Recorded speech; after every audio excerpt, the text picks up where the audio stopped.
This issue of constitutional amendment or addressing the issues, because there are those who say that the current constitution is not delivering as it should, and so perhaps this is why we're looking at addressing some of these bottlenecks. But we must understand what the challenges really are for us to see that we are addressing them. From your perspective, what really are the bottlenecks when it comes to this constitution and it delivering on what it should? Yes, thank you. It's a good one. It's a right step in the right direction if it will be carried through. But like you said, it is important to understand what the challenges are. If you don't know what the challenges are, you will not be able to solve them. Otherwise, you could be going around in a cycle without achieving any meaningful results. What are the challenges? The challenges are those things that affect, one, the unity of the country, two, the security of lives and properties, three, the productivity, economic productivity of our country.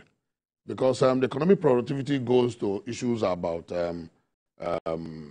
income, wages, welfare of the citizens, enjoyment of life, and then patriotism. At the end of the day, the whole thing tappers on patriotism.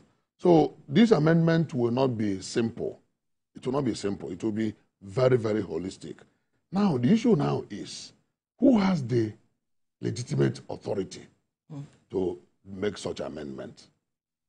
Because one can easily say that it's the responsibility of the National Assembly and in partnership or in concurrence with the state houses of assembly to amend whatever that is not right in our constitution.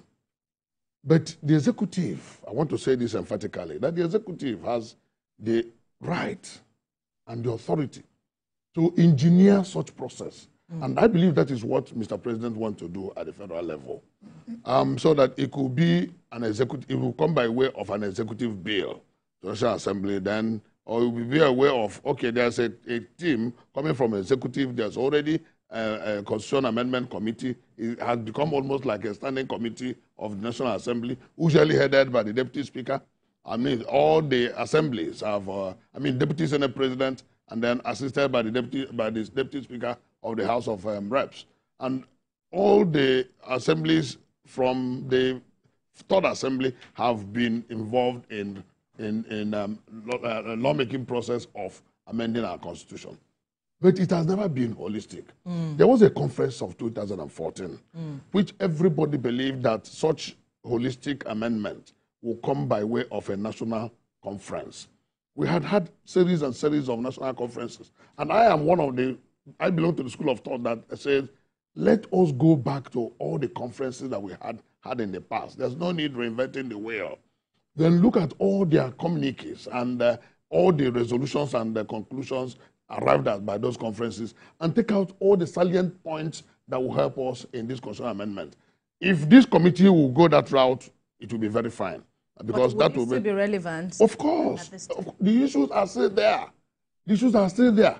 Essentially hovering around restructuring, always hovering around restructuring, hovering around our engagement as a nation, hovering around the level of patriotism in our country, hovering around the issues of productivity and the deployment of our resources. How much and how well have we deployed our naturally given resources to the growth and development of the country?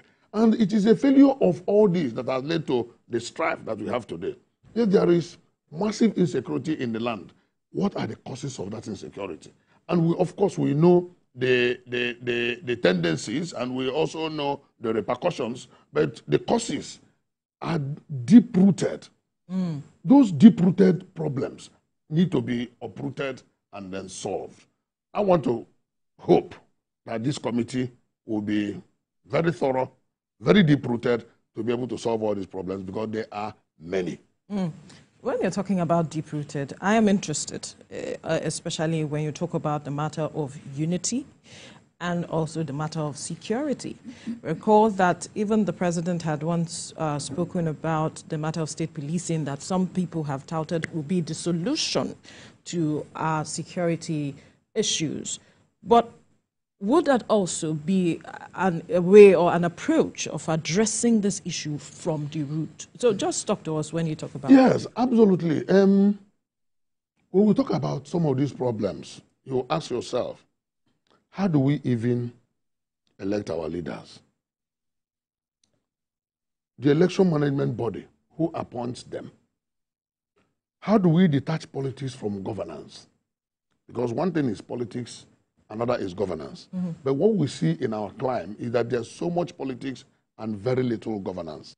You just finished with Charles, and we're talking about 2007, and you were asking, I was asking, is it not too early to begin to talk about 2027? Sorry, 2027. And then I tell you that politicians will tell you that the best time to start planning for the next election is immediately after the end of one. So that tells you that there's so much politicking and less governance. How do we turn the table? There is so much wastages in terms of cost of governance. How do we turn the table? Why would we be spending 70-75% of our resources in the current expenses when the capital projects are there yearning for attention?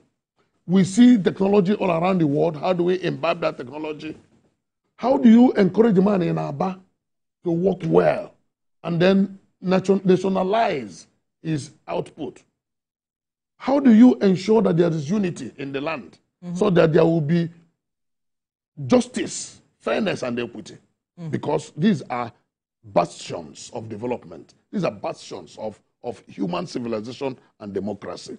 How do we ensure that what you utilize what you have, where you have comparative advantage, and then bring the rest to the center?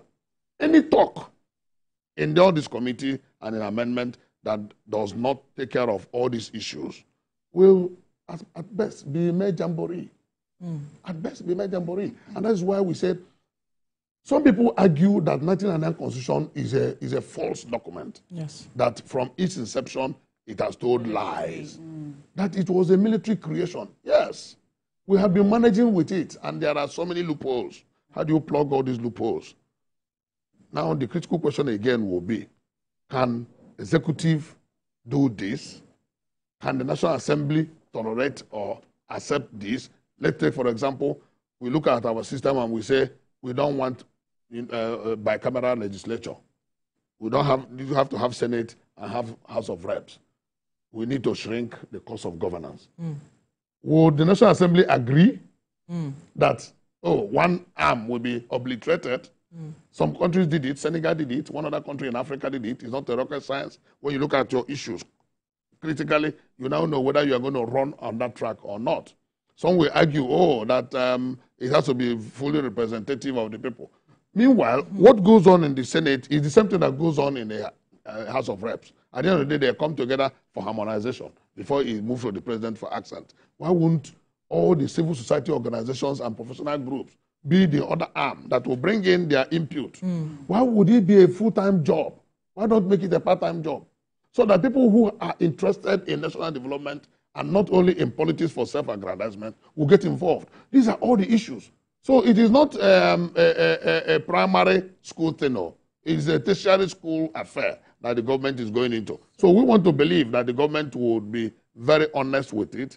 Why would we even be talking about, in an economy that is struggling, why do we have 50 ministers as of today? Is there no way there could be a ceiling? There's no ceiling, but there's a minima. No maximum, but we have minima. What is the minima? That every state in the country must produce one minister. But there's no maximum. And that's why the current president has made them 50. Now, why would the oil resources in the Niger Delta be exploited and half stolen in collusion with international thieves, oil thieves? And we are as if it doesn't matter. Why would the gold and all the solid minerals in Zamfara be stolen while the state becomes the poorest state in the country? These are all issues. And then you cannot solve those issues without going to touch these crux of the matter. And that is the cause of the matter is anchored on restructuring, anchored on